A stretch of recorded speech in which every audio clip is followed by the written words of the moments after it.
ठीक है। यहाँ पे देखो ये हाई स्कूल वालों के लिए साइंस के इम्पोर्टेंट नोट्स हैं कुछ, और इनमें से क्या है, एक ना एक आपसे ज़रूर पूछा जाएगा एग्ज़ाम में, एक ना एक क्वेश्चन ज़रूर आएगा इसमें से। ठीक है, जो हम बता रहे हैं उतना आप कीजिएगा, वेरी इंपॉर्टेंट नोट्स हैं ये। देखो सूचक क्या होते हैं, जिसे इंग्लिश में बोला जाता है इंडिकेटर्स।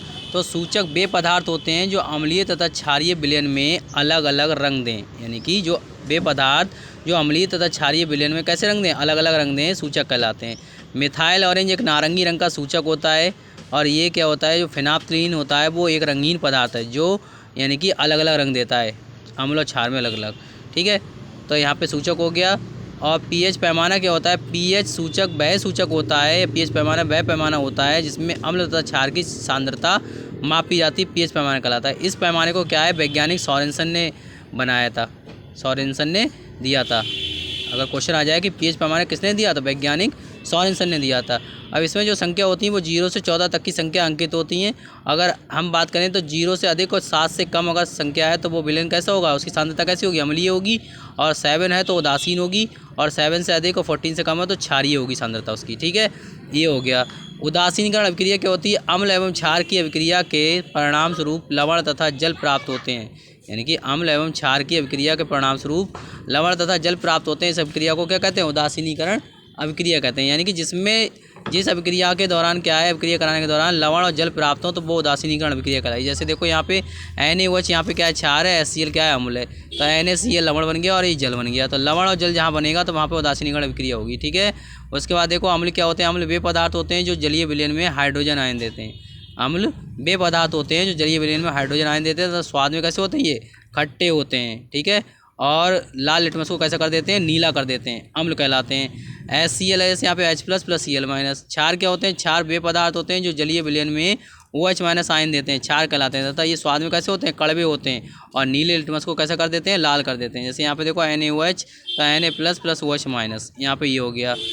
ठीक है, उसके बाद देखो अगला आया हमारा लवण।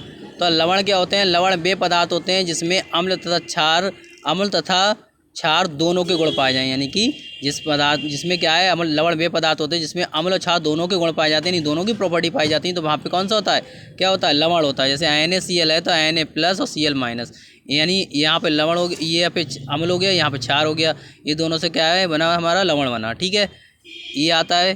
फिर होता है व्यंजक चूर्ण का रासायनिक नाम क्या होता है, अणुसूत्र तथा उपयोग बताइए। तो व्यंजक चूर्ण का अगर रासायनिक नाम की बात कीजिए तो क्या होता है, ब्लीचिंग पाउडर का जो रासायनिक नाम होता है वो कैल्शियम ऑक्सीक्लोराइड होता है। ठीक है, और इसका अणुसूत्र की बात कीजिए तो CaOCl2 होता है। ठीक है, अगर उपयोग की बात कीजिए इसके तो क्या होते हैं, ऑक्सीकारक के रूप में, प्रयोगशाला में अभिक्रमक के रूप में। एक चीज़ ध्यान रखना, आपके उसमें क्या होगा कि एक ये बनाने के लिए कोई रिएक्शन आएगी, मान लिया कोई भी अभिक्रिया आई, जैसे मान लिया व्यंजक चूर्ण की रासायनिक विधि आई, या फिर अमोनिया की रासायनिक विधि आई, या किसी की रासायनिक विधि आए, तो उसमें अगर उपयोग लिखने के लिए आता है तो आप ये दोनों उपयोग आप उसमें लिख सकते हो कि प्रयोगशाला में अभिक्रमक के रूप में और ऑक्सीकारक के रूप में, ये दोनों आप हर उसमें लिख सकते हो अगर आपको कोई सा उपयोग याद नहीं है तब। ठीक है, ये सब में चलते हैं। ओके, ध्यान रखना ये चीज़। धातु क्या होते हैं, धातु वे पदार्थ होती हैं जो विद्युत तथा ऊष्मा की सुचालक होती हैं तथा ये आघातवर्ती तथा तन्य होती हैं। ठीक है, ये विद्युत की धनात्मक प्रवृत्ति बनाने की गुण रखती हैं, यानी कि विद्युत का धनात्मक प्रवृत्ति बनाने की गुण रखती हैं, तो वो क्या कहलाती हैं, धातु कहलाती हैं। ठीक है, जैसे Ag है, Au है, प्लेटिनम है, यानी कि चांदी, सोना, प्लेटिनम, ये सब धातु हैं। अधातु क्या होते हैं, अधातु वे पदार्थ होते हैं जो विद्युत तथा ऊष्मा की कुचालक होती हैं तथा ये तन्यता का गुण नहीं रखती, मतलब तंती नहीं है। अगर जैसे मान लिए देखो सोना है और सोना और चांदी, ये क्या है, कूट कूट के पतला कर लेते हैं हम, बिल्कुल है ना, और उनको क्या है, इनसे पदार्थ बनाते हैं हम। तो ये तो जो यानी कि तन हो जाती है, मतलब तन जाती हैं, तो वो तो होती हैं धातु। और अगर यहाँ पे जैसे मान लिया यहाँ पे ये एग्जाम्पल लिखा गया है, तो यहाँ पे मतलब अगर हम हमारा क्या है, कोयला है, ठीक है, और लकड़ी है, तो कोयला और जो लकड़ी दोनों क्या हैं, हमारे अधातु होती हैं। तो यानी देखो कोयला को आप कूटोगे तो क्या ये पिस जाएगा, इससे कुछ पदार्थ नहीं बनेगा, तो इसलिए क्या है, अधातु होती हैं, तन्यता का गुण नहीं रखते। लकड़ी भी आप तान नहीं सकते।